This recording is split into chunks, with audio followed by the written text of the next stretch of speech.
बनसुनि गाहाय गोरा गागि दैदेनगिरि मानगोनां बनजित मन्जिल बिथांनि बेसेन गोसा बिबुंथि। लोगोसेनो दिनै बर' माहारियारि फरायसा आफादनि ब्रैथि गायसनथाइ सानखौ दिनै क'क्राझार जिल्लानि सिङाव थानाय मिजिं नोगोर होननाय मोनसे जायगानि मिरु मावखुलि जांख्रिथाय देरायाव फालिदों। नोंथांमोना फुल आपडेटखौ नायलांनो हागोन। जे जोंनि बै समावहाय राजा रानि बिथांमोना जाय हायाव दिनै रायजो जाबोदोंमोन, जाय हाखौ जोंनि आबै आजौ बिथांमोना हाग्रा बंग्रा सिफाय जेननानै जिब जुनारजों दावहा नांनानै जों संसार जाजेनदोंमोन, बै हाखौसो जों दिनै जोंनि होननानै भारतनि आयेन बादे जों बेखौ दखल खालामनानै लानो, बेखौ जों सासन खालामनो थाखायसो जों दिनै सोमावसारदों। बर' माहारियारि फरायसा आफादा दिनै बर'फोरनि जि थांखि, थांनाय समनिफ्राय जुजिबोनाय जि थांखि, बे थांखिखौसो जों दिनै लांफिननो थाखाय जों जोनोम मोनदों। थांनाय 2020नि उनावहाय जे बर'फोरनि जे आन्दोलनकारि बिथांमोनहा जाय सुक्ति खालामनानै फैबाय, आरो बे सुक्ति खालामनानै फैनायनि उनावहाय खुनु बर'फोरनि आफादफ्रा दिनै आलादा रायजो बिनायनि दम गैलामोन, खुनु आफादफोर गैलामोन। जोंनि बर' रायजो राजा बिथांमोना सिन्था खालामदोंमोन सोर सेंग्रा जोहोलावफ्रा फैफिननानै सोमावसारफिनगोन होननानै बयबो सावरायदोंमोन, दखान गला न' गोबां जायगायाव। नाथाय दिनै बर' माहारियारि फरायसा आफादा राइट टाइम राइट डिसिसन लानानै जोंनि मानगोनां सार बिथांमोनजों सावरायनायनि गेजेराव जों दिनै जोनोम मोनफिनदों। जाय जोनोम मोननायनि उनाव जों दासिमबो मेंनो रोङाजासे जोंनि बर' माहारियारि फरायसा आफादा दिनै जों दावहा नांबोबाय थादों आरो फैबाय थानाय समावबो जों दावहा नांलांगोन। दा दिनैनि बे जोंनि गोथार सान, बे जोनोम सानखौहाय जोङो बोसोरब्रै जाबाय आरो बे बोसोरब्रैनि गेजेरावबो जोङो दिनै मेङाखै। बे बोसोरब्रैनि गेजेराव बर' माहारियारि फरायसा आफादनि दैदेनगिरि बिबानगिरि बिथांमोना दिनै बांसिन एक्सपिरियेन्सबो मोनबाय। फैबाय थानाय समाव बांसिन आरो साबसिन आरो हामसिन सोलो आरो बोलो बाहायनानै डिप्ल'मेटिक पलिसिखौ लानानै जोङो उदां बड'लेण्ड रायजोखौ दिनै सोरजिनो थाखाय जों खाबुखौसो जों मोनदों। दिनै बर' माहारियारि फरायसा आफादा जोङो दिनै फैबाय थानाय समाव जोङो दिनै मानगोनां गेदेमा दैदेनगिरि बिथांमोनजों जों जयैनो जों सावरायनायनि गेजेरजों जों जयैनो मोनसे टेबोलावनो जों मोनसे दाइसावनो जिरायनानै सावरायनायनि गेजेरजों जों साबसिननिफ्राय हामसिन गोख्रोंसिन जों दावहा नांनो थाखाय जों सिन्था खालामलांगोन।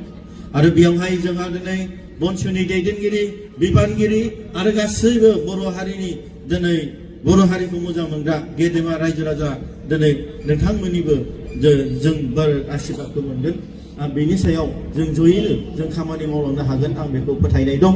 आरो फैबाय थानाय समाव बर' माहारियारि फरायसा आफादा खुनु रावखौबो गिनाय नङा, खुनु रावखौबो फासयनाय नङा, खुनु रावखौबो लाजिनाय गैयालासिनो जोंनि मोन्थायखौ भारतनि संबिधाननि आर्टिकल 2 and 3 आव जों दिनै जों दावहा नांगोन बेखौ मोननो थाखाय। आरो दिनै इउनाइटेड नेशन्स अर्गानाइजेशननि जि दिनै ट्राइबेलफोरनि थाखाय, जि जोंहा दिनै थागिबिफोरनि थाखाय दिनै जोंहा मोननांगौ मोनसे उदां मोनसे जोंनि निजे खुंथाय, बे खुंथायनि थाखाय जोंहा जि मोन्थाय दं, बे मोन्थायखौबो दिनै मोननो थाखाय जों खामानि मावलांगोन। बेवहाय दिनै बर' माहारियारि फरायसा आफादा खौसेयै जानांगोन आरो बर' माहारियारि फरायसा आफादा गोख्रों जानांगोन, जों सिनसियार जानांगोन। जोंनि पार्सनेल माखासे एजेन्डाफोर दङब्ला बेखौ दोननानैब्लाबो जाथिनि थाखाय जों दसे समबाबो गावनि बेसेन गोसा समखौ जों बावसोमनांगोन। जोंनि दिनै बर' माहारियारि फरायसा आफादनि बिबानगिरिया दिनै दैदेनदों, गाबोन फंबाय बिनानावमोना दैदेनगोन, बिथांमोननि उनाव जोंनि गथ' गथाय बिथांमोना दैदेनगोन। जेब्लानोसिम जों आलादा रायजो मोना अब्लानोसिम जोङो दिनै खस्थ' लानानै जों आवगायलांनांगोन। बर' माहारियारि फरायसा आफादा दिनै 4 बोसोरल' जादों। बे 4 बोसोरावनो जोङो दिनै बेसेबा 50 बोसोरनि जि जों आन्दलन खालामनायजों समान गोहो लानानै जों दिनै आवगायबाय थादों।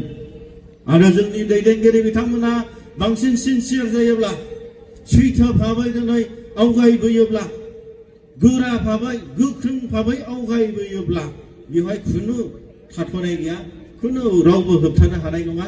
जों आलादा रायजोखौ खम समनि गेजेरावनो जों मोननो हागोन। दिनैनि बे बर' माहारियारि फरायसा आफादनि बैथि जोनोम सानावहाय बे जोंनि मानगोनां आलासि सार बिथांमोना नुजाफैनो हादों। गिबि गिबियावनो आङो बर' माहारियारि फरायसा आफादनि जानानै खेबसेबाव आं गोसो गोरबोनिफ्राय गंगायै आं बिथांमोननिसिम आंनि अननाय आरो सिबिनाय बावहरनाय थाबाय। जोंहा दिनै मानगोनां पद्मश्री एवार्ड मोननाय जोंनि मानगोनां डक्टर मंगल सिंह हाज'वारि सारा गावनि बेसेन गोसा समखौ दोननानैब्लाबो दिनै जोंनि बे हाबाफारियाव नुजाफैनो हाबाय। बिथाङा दासिमबो लिरनायजों आरो मावनायजों बर' हारिखौ सिबिनायाव दासिमबो जेननो थाङाखै। सारा दिनै रिटायार जादोंब्लाबो बर' माहारियारि फरायसा आफादजों गोख्रों भाबै बर'फोरनि आद्रा थानाय सिमांखौ जाफुंसार होनांगौ होननानै जेब्लायबो मदद होबाय थादों। आरो बनसुआ दिनै सारखौ अराय समबो जों गोसो गोरबोजों बरायो आरो सनमान होयो। आरो सारमोननि गेदेर बोसोनखौ लानानै जों सानसे जोंनि मिशन आरो थांखिया साक्सेस जागोन आं बेखौ नुहुरदों।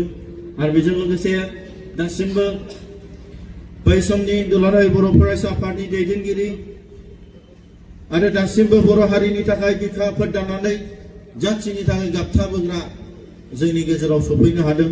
जोंहा दिनै मानगोनां दावराव देख्रेब नार्जारि सार जाय सार बिथाङा दासिमबो जोंनि गारजेन हिसाबै बनसुनि बर' माहारि बर'फोरनि आद्रा थानाय सिमांखौ जाफुंसार होनांगौ होननानै जोंनि लाइमोनफोरखौ गारजेन हिसाबै गाबथाबोदों जुजिबोबाय थादों।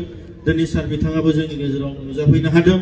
आं सारखौबो आंनि गोसो गोरबोनिफ्राय बनसुनि जानानै रायजोफोरनि जानानै आं रोजा रोजा साबायखर बावो। आरो बिनि गेजेरजों जोंहा दिनै जोंनि मार्ग NDFB आरो दानि NLFBनि आर्मि चिफ जाय बिथाङा दिनै बर' हारिनि थाखाय गावनि जिउखौनो बाउसोमबोदोंमोन। दिनै गुलि नाङैखायसो दिनै बासायबाय। दिनै बासायनायखायसो बर' हारिनि थाखाय मावनो खाबु मोनफिनबाय। जाय बिथाङा दासिमबो जेनाखै, जाय बिथाङा अरायसम बनसुनिनो बिदा गिदिर हिसाबै जोंखौ खुन्थिया हिसाबै गायसनबोदों। जोंनि मानगोनां एम बाथा आदा बिथाङाबो जोंनि गेजेराव गावनि बेसेन गोसा समखौ दोननानैब्लाबो जोंनि बे हाबाफारिखौ जाफुंसार होनो थाखाय नुजाफैनो हादों। आं बिथांनिसिमबो आदानिसिम आं बर' माहारियारि फरायसा आफादनि जानानै रोजा रोजा रायजोफोरनि जानानै मुंख्लंफोरनि जानानै आं आदानिसिम आंनि अननाय आरो सिबिनायखौ आंनि मानखौ बावहरनाय थाबाय।